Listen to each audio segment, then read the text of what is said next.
Just,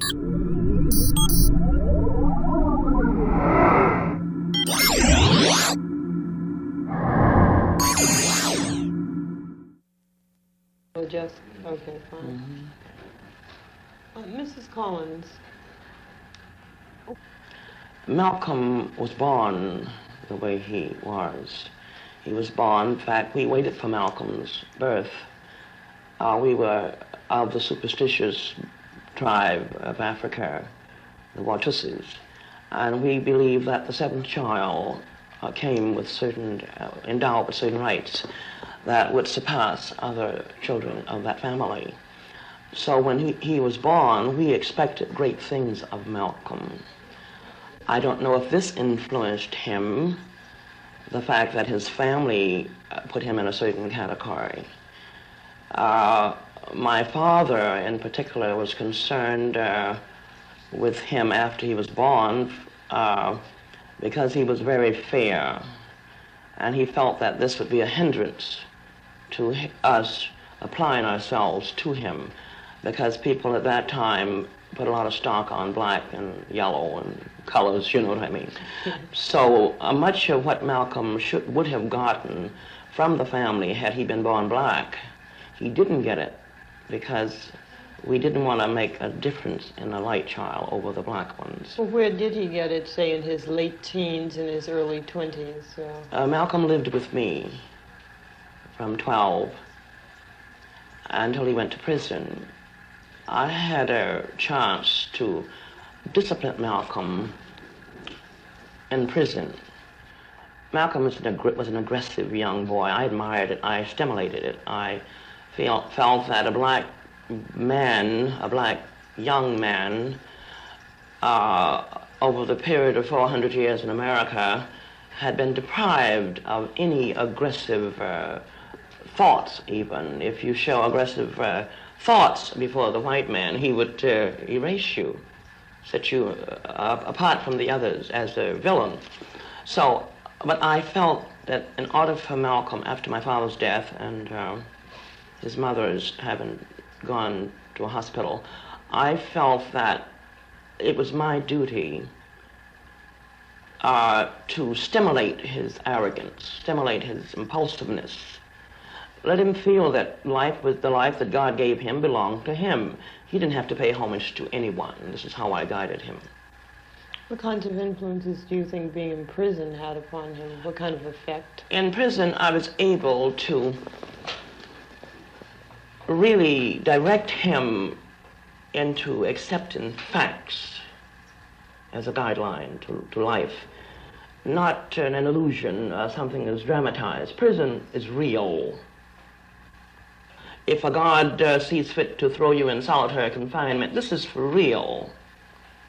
Malcolm was able to see this and accept life from a realistic point of view. I think all of the illusions that he may have adopted in his youth from environment, I think he lost it in prison.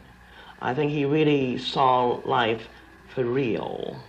And this was one of the most valuable assets that Malcolm did acquire in life, was courage, a matter of fact, to accept life from a realistic point of view. Nothing dramatized would interest Malcolm, nothing.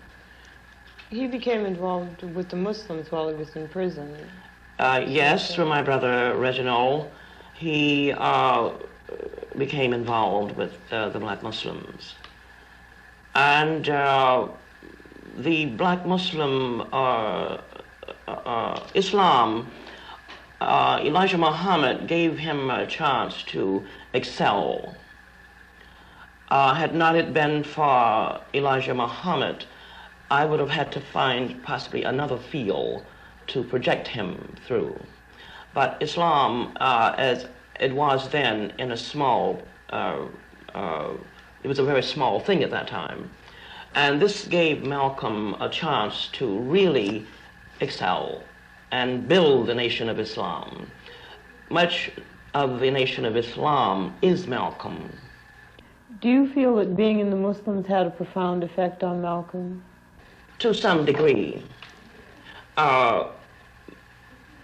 it gave him a chance, as I said before, to recognize the needs of the masses of people. It also gave him a chance to recognize the lack of knowledge the masses contain. It also gave him a chance to recognize the fact that black people are their own worst enemies. In what ways do you think black people are their own worst enemies? We don't realize, many of us, that we are free.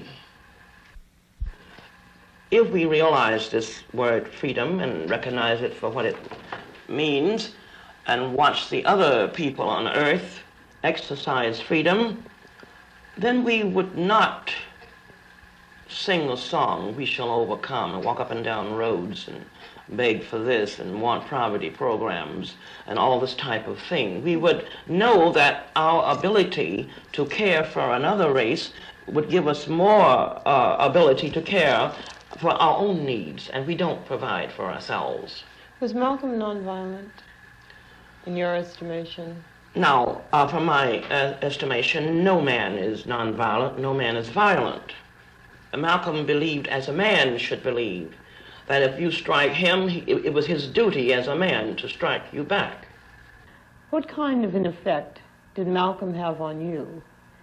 On me, I believe the effect he had on me was to see him grow from childhood into a dynamic figure, a man with an understanding of man and himself and life in itself. On me, he was to me like Jesus is to most Christians. I can imagine how the Virgin Mary felt about her Jesus. This is what Malcolm was to me. Each step that he grew, each time that the changes came, I could feel them and see them. I could see them in his manner, his approach to me, his respect for me. Malcolm had a great respect for womanhood. I don't know how he came by this, but possibly, as I said, from our tribe. Maybe this was a virtue that most men don't have, but he had it, a great respect for womanhood. See, Malcolm made every sacrifice that I don't know of any other man who made these sacrifices. Malcolm made every sacrifice to make himself whole, a man, worthy of saying to you, do something about yourself, young lady. Or saying to a young man, get up and take your bed and walk. This is how Malcolm affected me. This is how I saw him. Was Malcolm searching when he went abroad, traveled abroad for the period of time? Yes. This is why I say he was ready. Malcolm broadened his scope. Much of what he learned abroad gave him a mature approach to the black man's problem. Before, he had much frustration. In the Nation of Islam, there is much frustration. Malcolm had acquired some of this frustration. On his return from Africa, after traveling and spending time with all of the black leaders and revolutionary leaders, Malcolm came home a man. No frustrations, no emotional problems, no desire for material gains, which is one of the greatest assets a man can acquire, is to lose that desire for material gains, lose that value on that man's dollar. Malcolm had cast aside all of this. He walked into my house. He told me he was going to speak at Harvard that night. He spoke at Harvard Law Forum. After he came back to the house, I gave him a diploma. Tonight, Malcolm, you're a man. From my point of view. He said, I traveled hard, didn't I? I said, yes, you did, but you made it. You're a man. He was ready. Do you think the program that he was developing would have led black people out of their bondage? She got it. Humor artistry. Well, that's And what of course, Yeah. Combination of the two. Yeah, that's right. So there's And hope then for there's everyone. We can development. all look out. There's always tricks of the trade when it comes to developing the film as well. So. Filters and what have you. Mrs. Collins, Yes. Alex Haley says that you are so much more than Malcolm's sister. He said you were Malcolm's protector, his confidant. Tell me about your relationship with Malcolm, Agnes. That's hard to do. Yeah. Unless I'm quietly sitting someplace, concentrating. I was thinking about him last night. Malcolm was real. There wasn't one phony thing about him. He was just real. And when he got off that bus in Manson, Michigan, to come and stay with me, he wanted me to know he was real.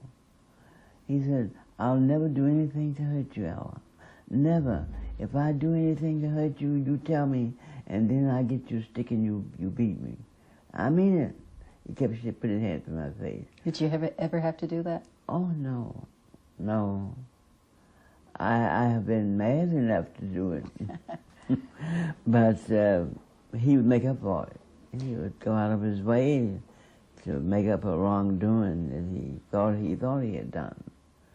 A lot of times he'd think he'd done something that wasn't, in my book, bad. It was just firm. I wanted him to be firm. I wanted him to be a man, act like a man, talk like a man, grow like a man. He was little, I got him. But he soon grew up to manhood. He was 7 years old when he came to live with you. Yes, he was a little fellow, skinny, his bones. And he grew up, and every day or so he'd come to warn me, I'm getting taller, I'm getting bigger. Look at my shoulders, look at my arms, muscles.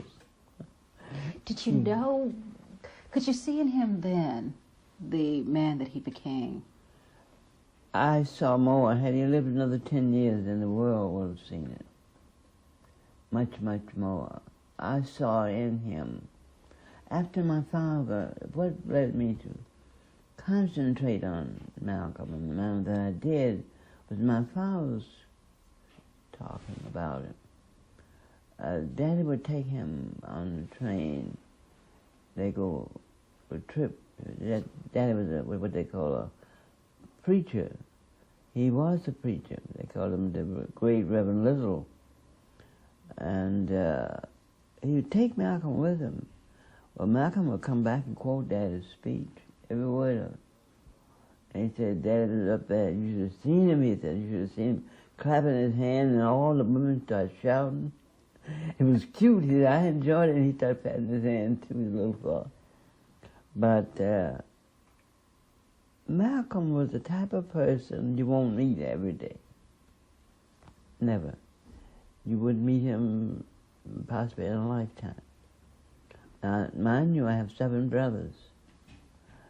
And Malcolm had certain qualities that none of the rest of them have. What were those qualities?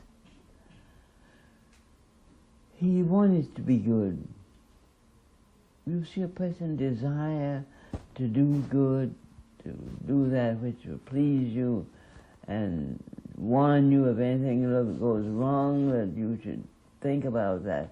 If I dislike the person, I speak wide open. I don't like him. I don't like her. He said, now don't say that. You might need her today, tomorrow, and she might come to your rescue. Don't say you don't like her. He meant it. He would go overboard, go out and buy ice cream, something to lift my spirit, Yeah. And I like plants, flowers. Had them all over the place, outdoors and everywhere. He liked plants. Every time he saw a different plant, my sister Ella lives in Boston. He'd wait somewhere, another country, getting a plant to bring to me. That's wonderful. And he'd water it just like it was a baby and get it to me.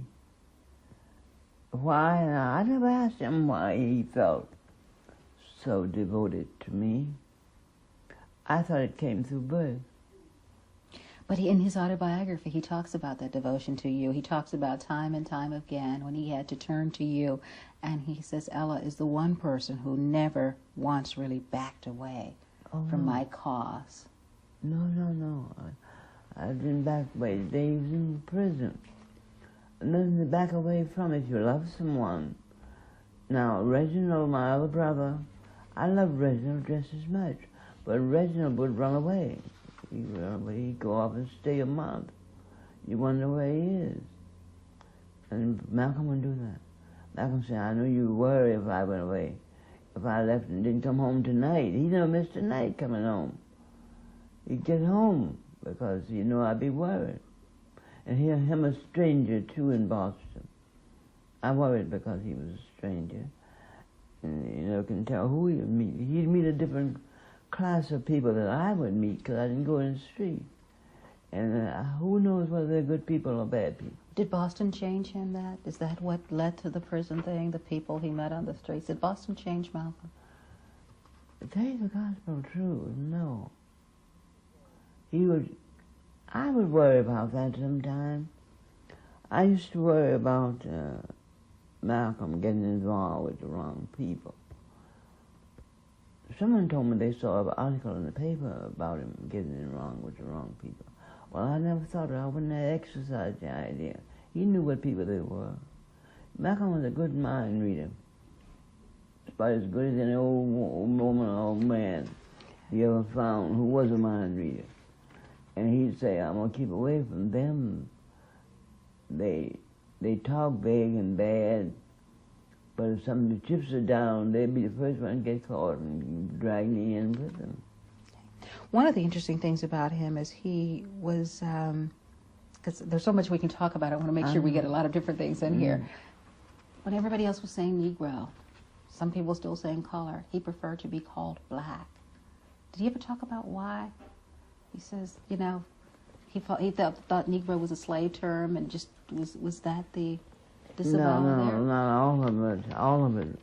It all pertained to slavery, the manner in which it was conducted over the period of years, and how the people accepted. That's about. Now all of that came through me. Him and I together, our mind worked on that. From very young, from 6 years old, our mind was working on that. He's just sort of a young man ahead of his time all along? Oh, wait. He's an old man ahead of his time. Oh, yeah, no doubt about it. His discussion, if you hear him sit down playing with sticks, I don't know what there's something to do with the games, sticks in a row. And he said, Ella, how come black people didn't wake up in all that time? Was there nobody to tell them? What were they afraid of? You're only going to die once, he said. Be one of those that go. And he made it just like that. As he talked about slavery. He talked about what? That's what he was saying when he was talking about slavery. Why didn't black people wake up? Yes. He don't blame nobody for us being slaves but us. He blamed us for being slaves. He knew we were caught up in a tide where the powers and the money would outspread us. But he knew we had a mind, and our mind could condition our weakness to strength if we used it enough. But it was so busy having a good time, they allowed it to go to sleep on them.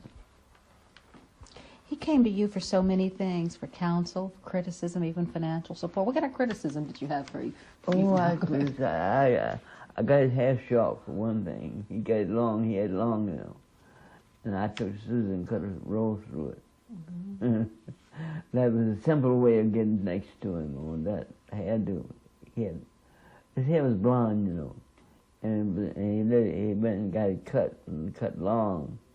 And then he put a great big wave on top of it.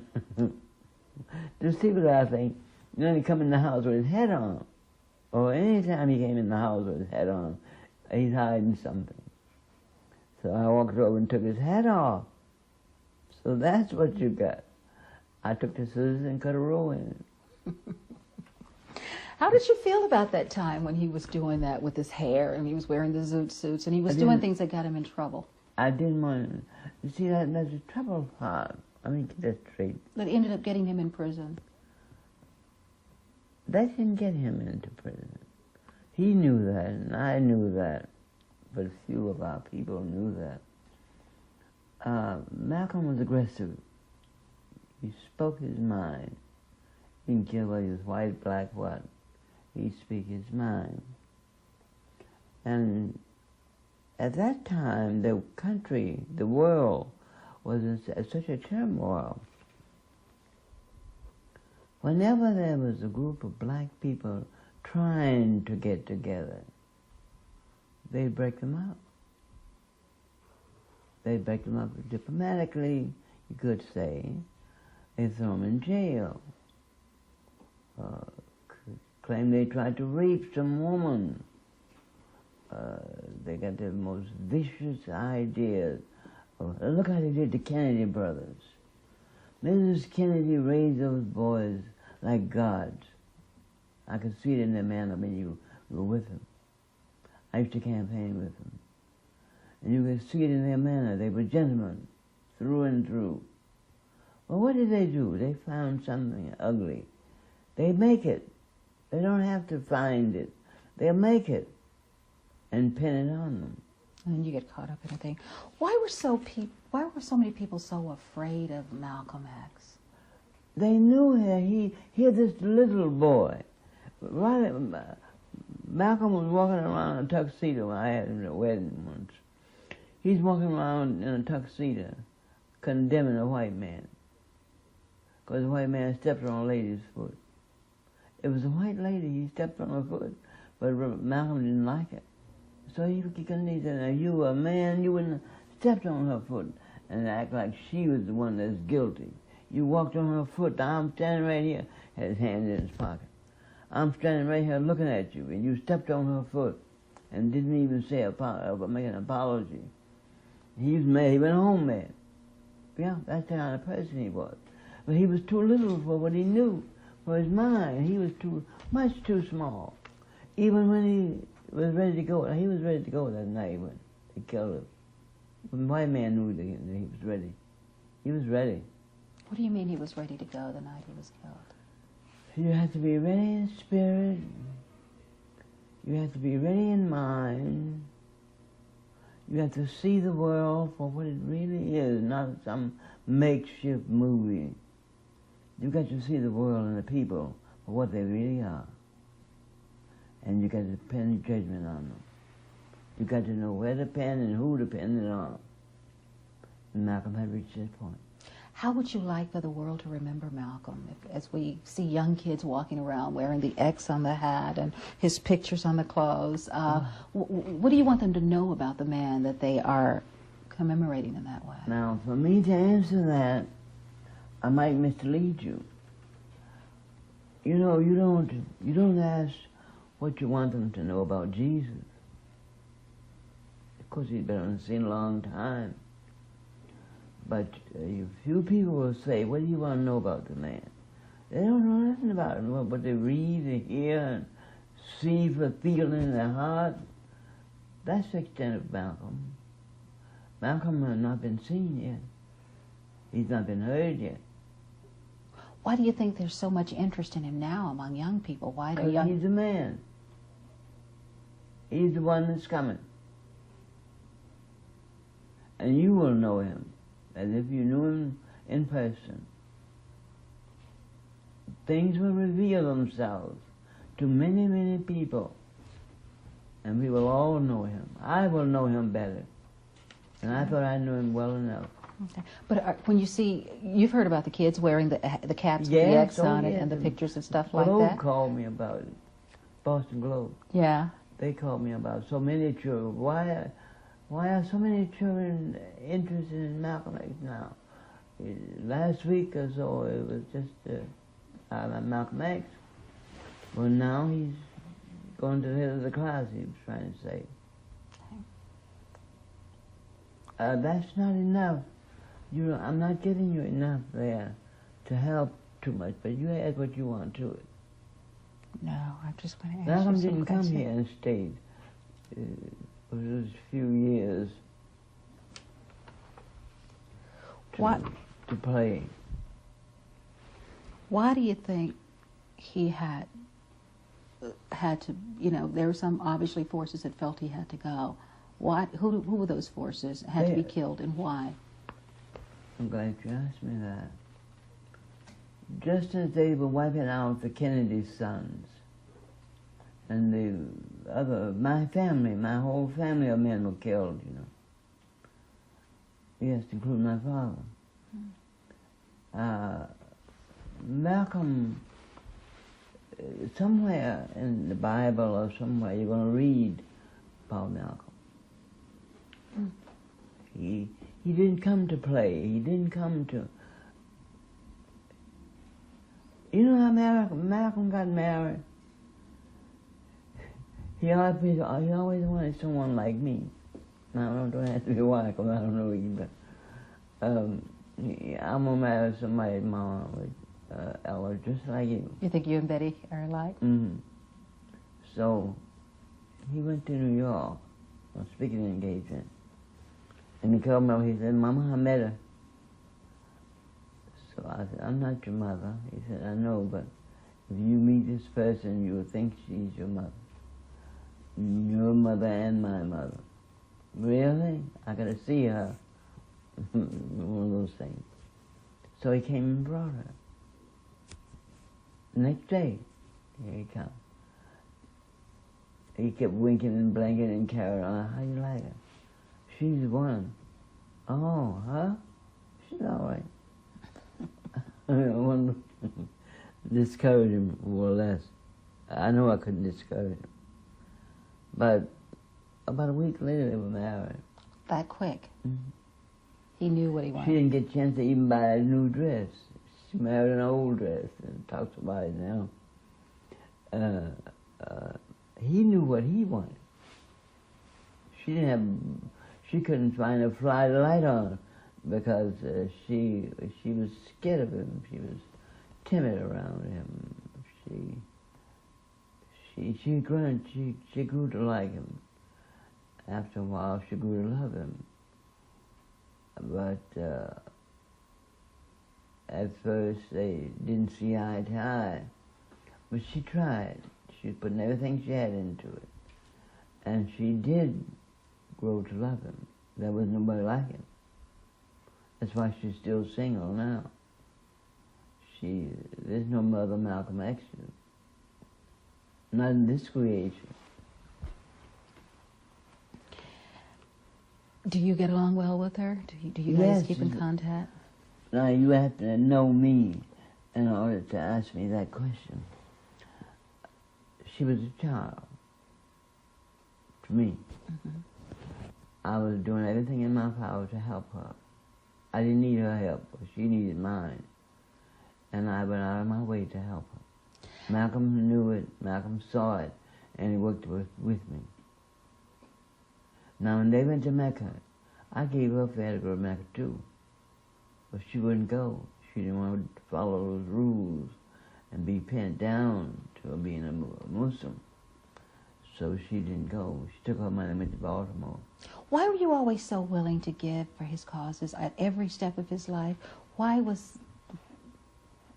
was it about him that made you want to back him at some point people say you're grown now, Mm-hmm. you're on your own. Well, I have a little different feeling. See, my grandfather raised me, and he had 17 grandchildren living in our house.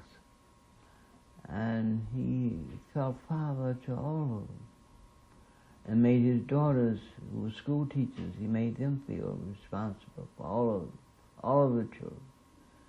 17 children is a lot of children, be around. Boys and girls, cutting wood, sawing wood, feeding horses, milking cows. You're busy as a beaver, all the time.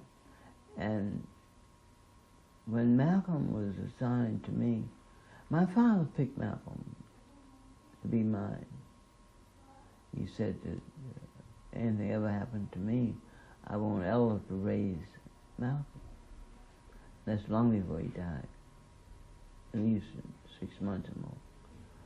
But I felt responsible for Malcolm from the beginning as a sister. Then we went along further, and I became his mother, because he was so willing to obey me. He wouldn't pick up a rock and throw it for fear to bounce back and break the glass. I'll be mad. He knew. So that's about the size of it. He left the door too wide open. He wanted me to walk in and stay in.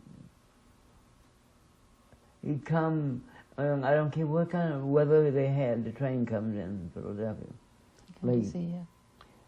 And he was on that train.